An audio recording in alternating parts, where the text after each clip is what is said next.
Good evening and salutations, my Y&R fans. Now, this review is going to be a little bit different because, well, I watched it this morning because I felt like I wasn't going to have enough time to do a review on it.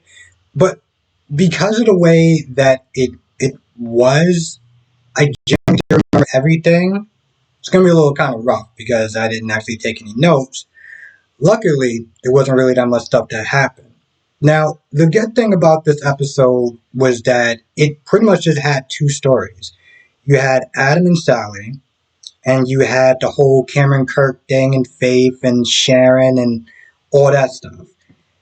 I actually thought it was pretty good. It almost felt somewhat like a standalone episode, except you just had two stories. Of course, you had Victor and Nikki there, but they didn't really do too much of anything. And it was kind of funny to sit there and watch Victor fight a dude. Um, Now, starting off with Sally and Adam, Sally's going through a lot of pain, and eventually, Elena tells Adam, listen, it's bad. Like she's unconscious at this point. And right then and there, even before she said it, even before she said what she was going to say, it's like I had a feeling of what he was going to have to deal with. And she's like, we got to sit there and save. We're not going to be able to sit there and save the child and the mother. So we're gonna have to sit there and pick one, or you're gonna have to sit there and pick. That's a tough decision for anyone. I wouldn't. There's certain things I could be a very petty person, right? But there's certain things I wouldn't sit there and wish on anyone. And that choice that Adam had to sit there and make was definitely one of them. Now here's the thing about Adam's choice. There's not really a too much of a win-loss situation. It's not. There's not really a win-win situation. It's like, oh, if you pick this one, you're right. If you pick this one, you're right.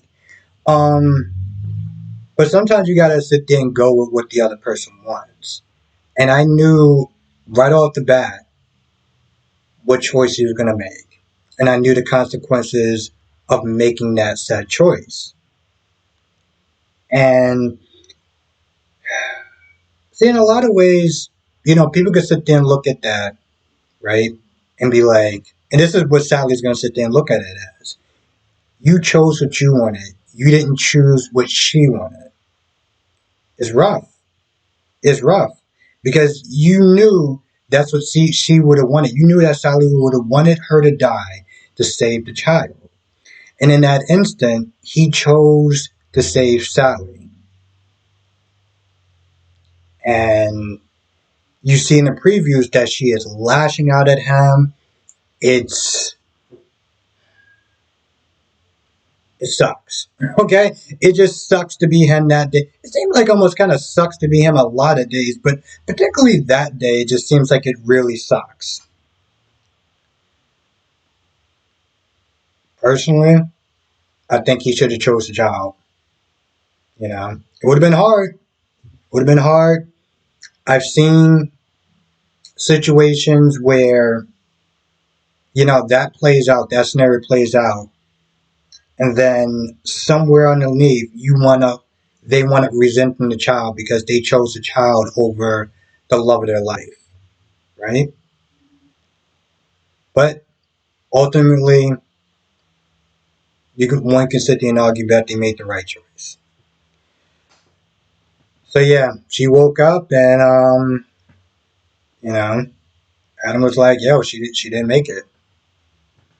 Like I said, you saw the preview, so you know all that wasn't happening. Now we get to the whole Cameron Kirk and Faith and Sharon and everything. Which I'm gonna be honest. Here's the thing about this villain. Came in, he did what he needed to do. Also, he made me laugh because once again, when he winds up taking off the gag or whatever, and he's like, I can give her more than what she wants and stuff like that, and she's all like, oh, she's happy or something like that. I think that's what Faith said, something along those lines. And my dude was like, how is she happy sitting there slinging coffee all day? Like, Smith there once again. He's Smith there making a call back to what everyone system referred to as her being a coffee therapist. Um, and it's a very intense scene. It's a very intense scene, and I love it because Faith is just like she drinks some of the water, then she spits in his face. I mean, she's just like um she got guts.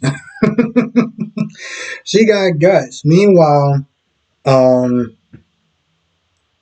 eventually you wind up getting Sharon and Nick there.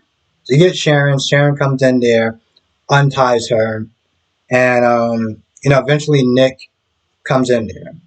Now, again, because I didn't really sit there and take any notes, at some point, the way that this whole thing plays out, you got Nick with Faith, and somehow Sharon is just kind of like it's like Sharon just kind of like by herself. So you got Cameron that comes in there. He has the knife to Sharon's throat.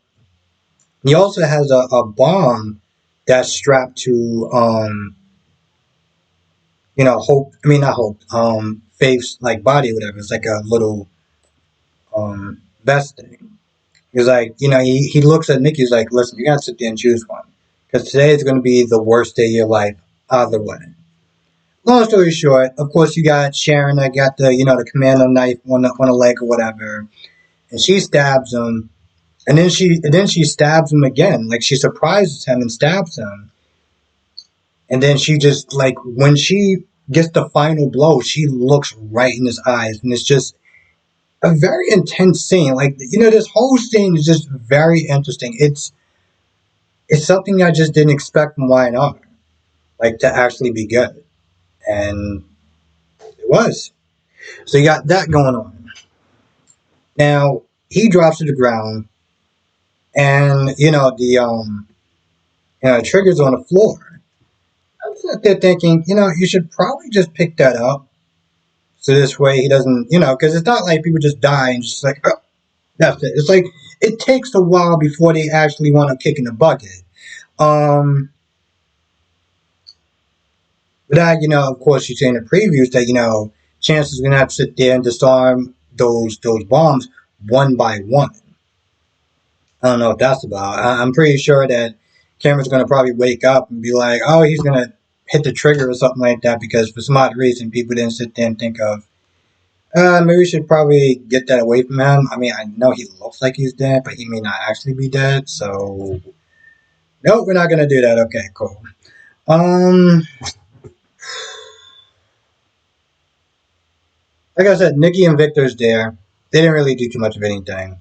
Chance does wind up getting there, but Sharon winds up finishing this whole thing and just takes him out. So you know it's a really good scene for the people who've been watching it from like day one. They've been this scene, Cameron and all the horrors and everything like that he put her through.